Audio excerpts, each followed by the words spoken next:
Estudio Bíblico Hermanas Dorcas. Lunes 20 de octubre de 2025. Tema: Ejemplar actitud de respeto y humildad de David. Lección: Primera de Samuel 26, 22 al 25.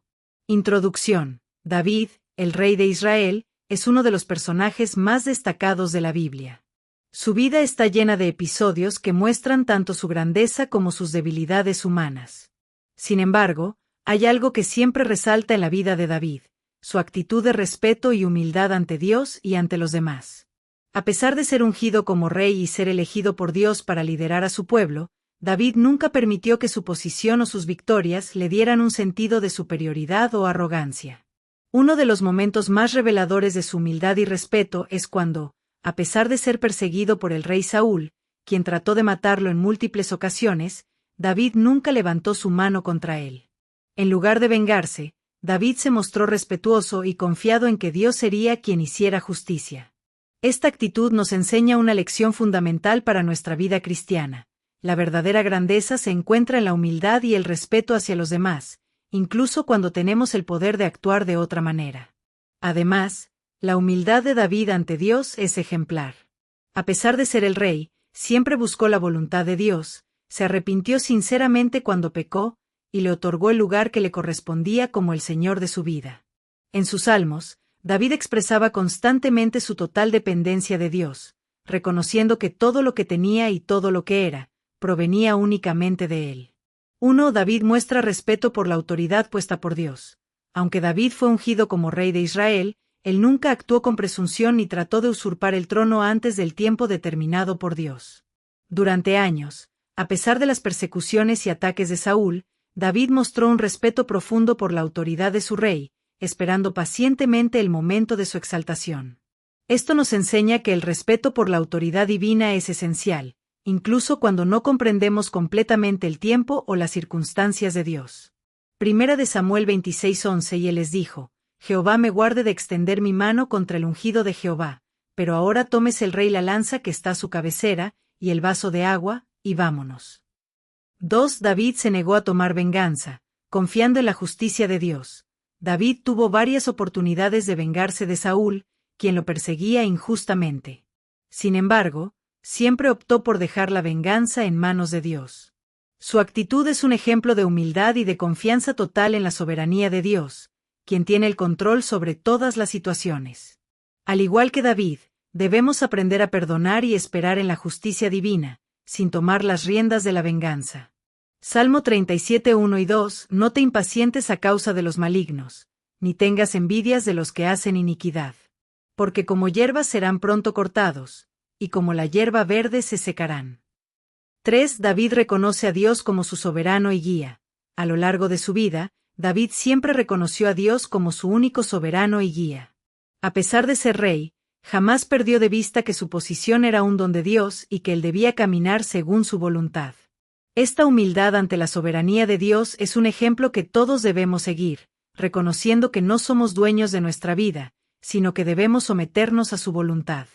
Salmo 23, 1 y 2. Jehová es mi pastor, nada me faltará. En lugares de delicados pastos me hará descansar, junto a aguas de reposo me pastoreará. 4. David se arrepiente sinceramente de sus pecados. David es un modelo de arrepentimiento genuino. Cuando pecó gravemente al cometer adulterio con Betsabé y mandar matar a su esposo, Urías, David no trató de ocultar su pecado ni justificarlo.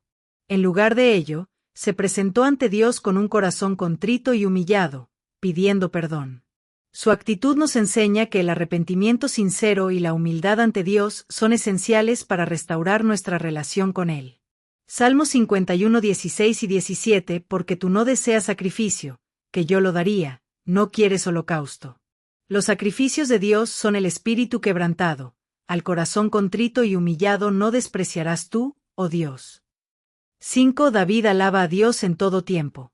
A pesar de las dificultades y las persecuciones, David siempre mostró una actitud de humildad y gratitud a Dios, alabándole incluso en tiempos de adversidad.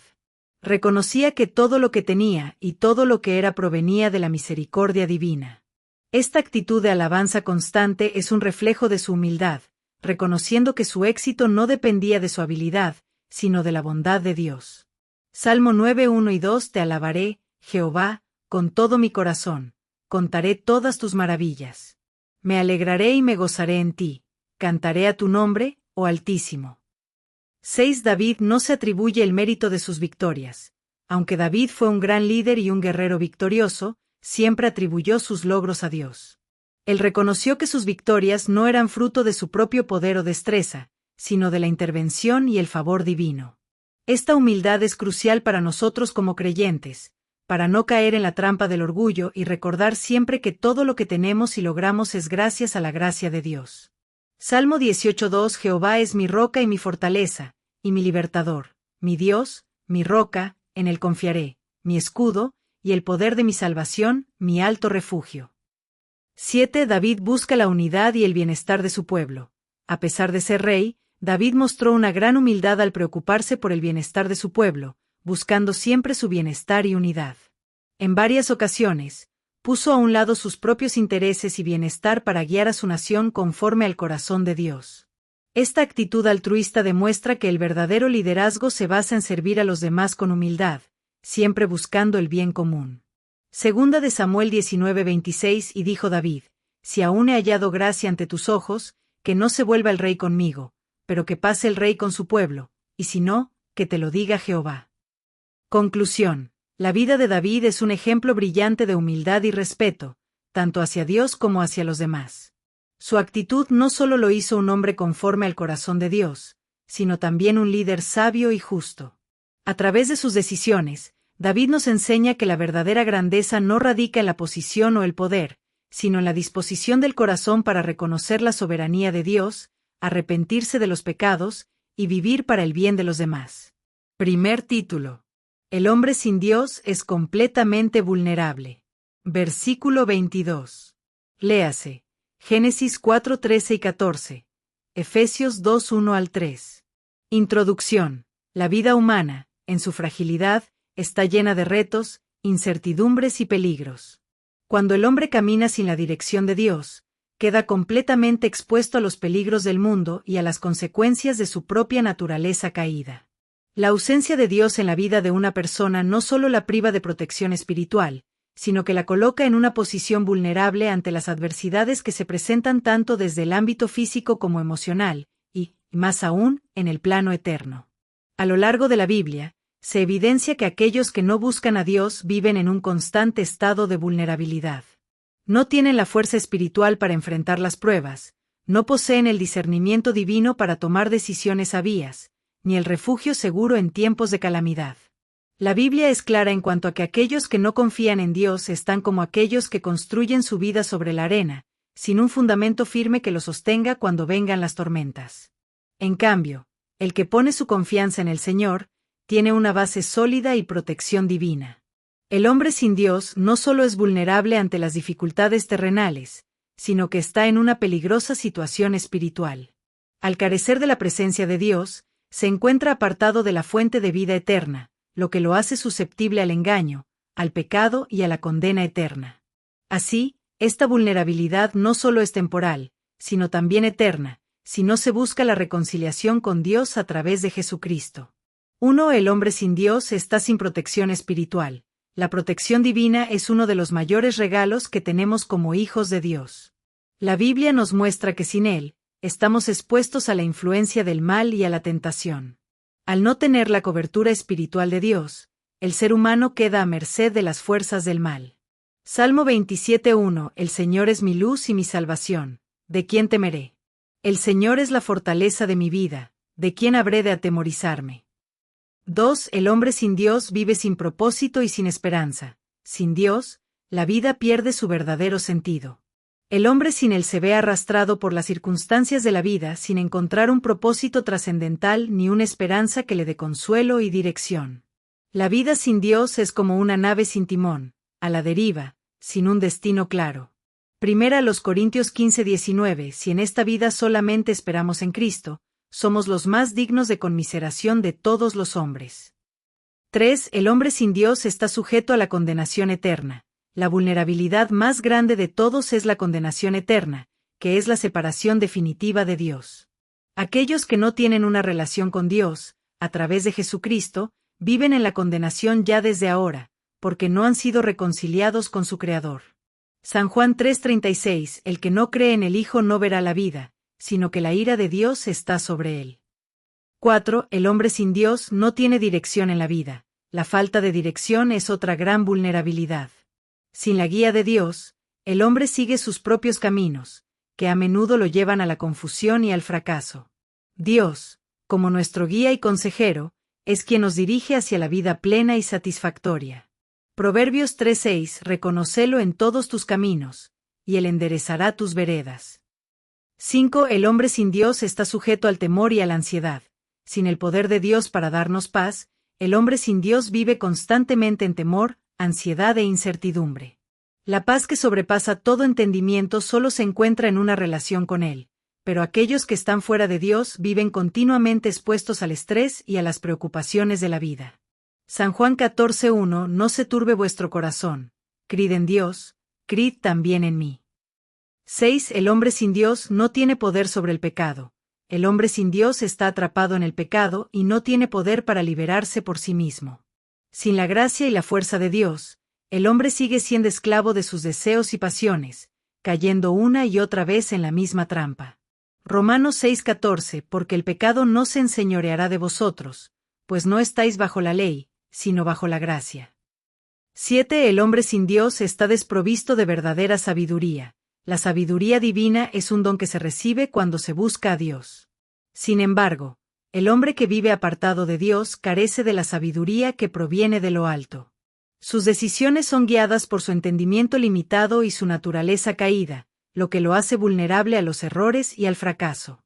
Santiago 1:5, si alguno de vosotros tiene falta de sabiduría, pídala a Dios, el cual da a todos abundantemente y sin reproche, y le será dada.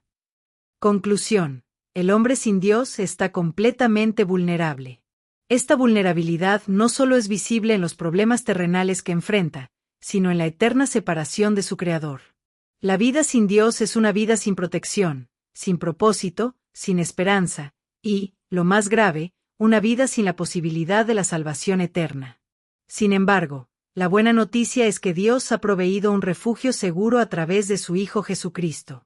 Al acercarnos a Él, encontramos la protección, dirección, sabiduría y, sobre todo, la salvación que tanto necesitamos.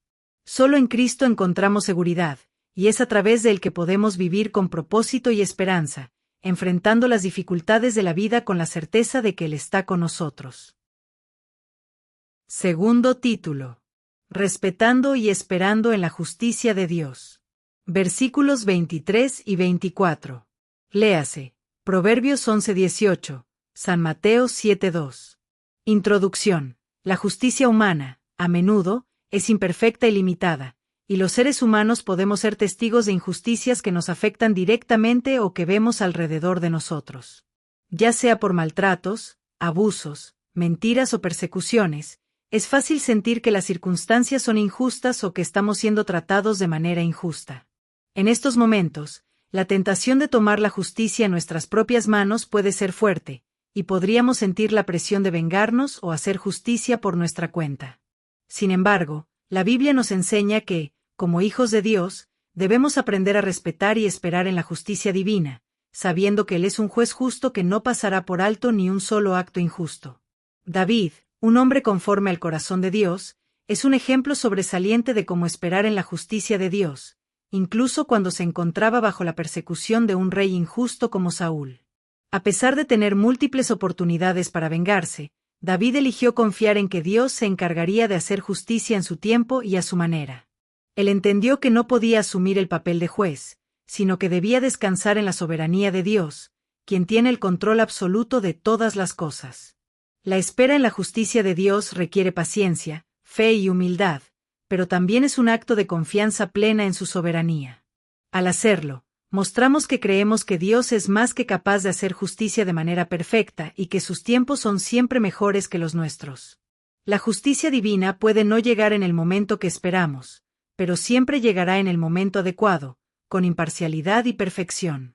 Es vital que comprendamos que respetar y esperar en la justicia de Dios no significa pasividad ante la injusticia, sino más bien reconocer que, en última instancia, Dios es el único juez justo, y que nuestra acción debe ser seguir su dirección, buscando siempre su voluntad y obedeciendo su palabra, aún en medio de la prueba.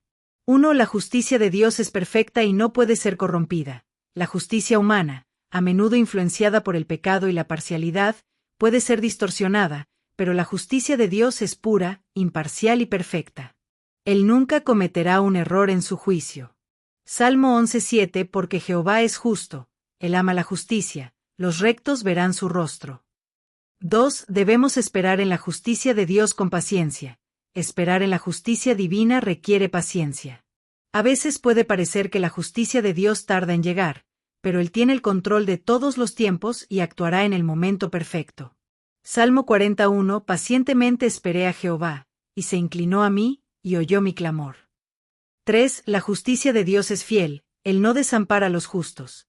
Aunque pueda haber momentos en que los justos sufran o sean maltratados, la promesa de Dios es que Él no desamparará a los que buscan su justicia.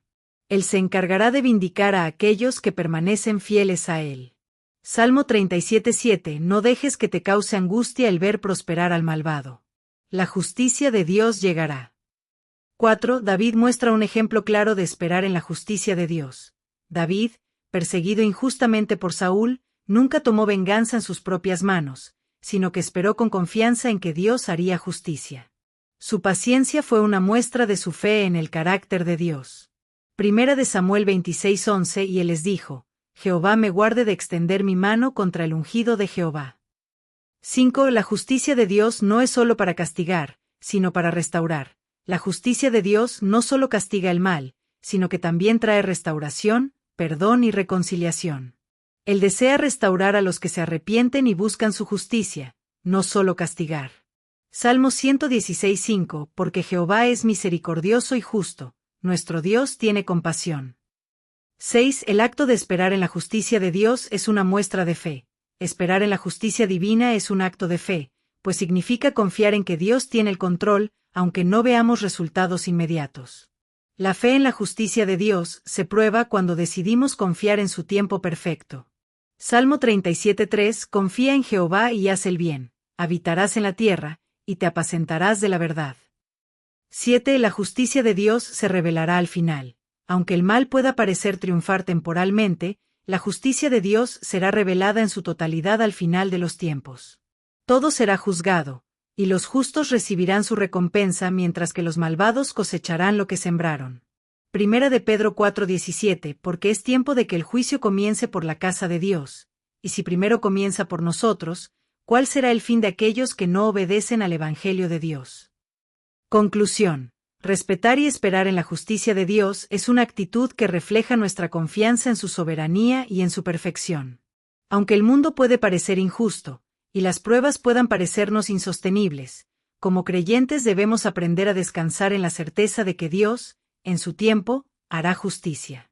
Esta espera no es pasividad, sino un acto de fe que demuestra que confiamos plenamente en que su justicia es perfecta, fiel y adecuada para cada situación. Tercer título. Confesión superficial desprovista de verdadera reconciliación. Versículo 25. Léase. Proverbios 11:23. San Mateo 18:33 al 35. Introducción. En la Escritura, encontramos ejemplos de aquellos que confesaban sus pecados de manera superficial, sin un verdadero arrepentimiento ni un cambio genuino en su corazón. La confesión no debe ser un simple acto de palabras, sino una manifestación de un corazón quebrantado que busca restaurar su relación con Dios. Cuando la confesión es meramente verbal y carece de un arrepentimiento genuino, no produce la verdadera reconciliación que Dios desea para nosotros. La confesión superficial es peligrosa porque puede llevarnos a la falsa seguridad de que estamos en paz con Dios, cuando en realidad seguimos viviendo en desobediencia o en un ciclo de pecado sin arrepentimiento sincero. Un ejemplo claro de esto en las Escrituras lo vemos en el caso de Saúl, quien en momentos de dificultad confesó su pecado, pero sus palabras no fueron acompañadas de un cambio genuino. Por otro lado, el Señor nos invita a tener un corazón contrito y humillado, pues Él no desprecia a quien se arrepiente de verdad. Salmo 51:17. El arrepentimiento auténtico y la reconciliación verdadera implican un cambio en nuestra vida, un alejamiento del pecado y una disposición a vivir conforme a la voluntad de Dios. No basta con decir he pecado, sino que debemos permitir que el Espíritu Santo transforme nuestro corazón y nos lleve a la obediencia plena. La reconciliación con Dios es posible solo cuando hay un arrepentimiento sincero que va más allá de las palabras y se refleja en una vida transformada. 1. La confesión superficial no produce un cambio genuino en el corazón. Una confesión superficial se limita a reconocer el pecado sin un verdadero deseo de dejarlo atrás. No basta con admitir que hemos errado, debemos estar dispuestos a abandonar el pecado y a cambiar nuestra forma de vivir. Proverbios 28:13, porque el que encubre sus pecados no prosperará, mas el que los confiesa y se aparta alcanzará misericordia. 2. La verdadera reconciliación con Dios exige un corazón arrepentido. La reconciliación no se logra solo con palabras, requiere de un arrepentimiento genuino, un quebrantamiento profundo del corazón y un deseo real de restaurar nuestra relación con Dios. Salmos 51:17. Los sacrificios de Dios son el espíritu quebrantado. Al corazón contrito y humillado no despreciarás tú, oh Dios. 3. La confesión superficial es un intento de evadir las consecuencias del pecado. Algunos buscan confesar sin un cambio real, con el único fin de evadir las consecuencias temporales de su pecado. Sin embargo, Dios no es engañado por nuestras palabras vacías. Él ve lo que hay en nuestro corazón. Isaías 1:15. Cuando extendáis vuestras manos, yo esconderé de vosotros mis ojos. Asimismo, cuando multipliquéis la oración, yo no oiré, llenas están de sangre vuestras manos. 4. La confesión sin arrepentimiento verdadero puede endurecer el corazón. Una confesión que no va acompañada de arrepentimiento genuino puede llevar a una mayor dureza de corazón. La falta de un verdadero cambio puede resultar en una conciencia cauterizada, donde ya no se siente el peso del pecado. Proverbios 28:13. El que cubre su pecado no prosperará, pero el que lo confiesa y se aparta alcanzará misericordia. 5. El arrepentimiento auténtico implica un cambio de vida. El arrepentimiento no es solo una acción verbal, sino un cambio interno que se refleja en las decisiones y comportamientos cotidianos. La reconciliación verdadera se muestra cuando cambiamos nuestra conducta y buscamos vivir según la voluntad de Dios. San Mateo 3:8 produce, pues, frutos dignos de arrepentimiento. 6. La confesión debe ser seguida de acción para reparar el daño causado. La verdadera reconciliación no solo implica reconocer el pecado ante Dios, sino también buscar reparar el daño causado. Esto puede incluir pedir perdón a aquellos que hemos ofendido y tomar medidas concretas para no volver a caer en el mismo error. San Mateo 5:23 y 24. Sí, pues, traes tu ofrenda al altar, y allí te acuerdas de que tu hermano tiene algo contra ti, deja allí tu ofrenda delante del altar, y anda, reconcíliate primero con tu hermano, y entonces ven y presenta tu ofrenda. 7. La verdadera reconciliación solo es posible a través de la obra de Cristo. Es solo por medio de Jesucristo que tenemos acceso a la verdadera reconciliación con Dios. Nuestra confesión y arrepentimiento deben ser siempre dirigidos a Él, quien es el único mediador entre Dios y los hombres.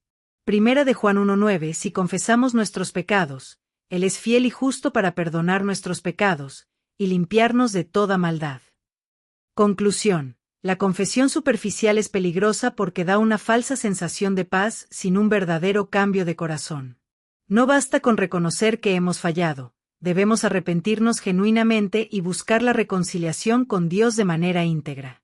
La verdadera reconciliación con Él se manifiesta a través de un corazón contrito, un cambio real de vida y una acción para restaurar lo que se ha quebrantado. Solo así experimentaremos la restauración completa que Dios tiene para nosotros. Recordemos que no somos llamados a ofrecer palabras vacías, sino a vivir una vida transformada por su gracia.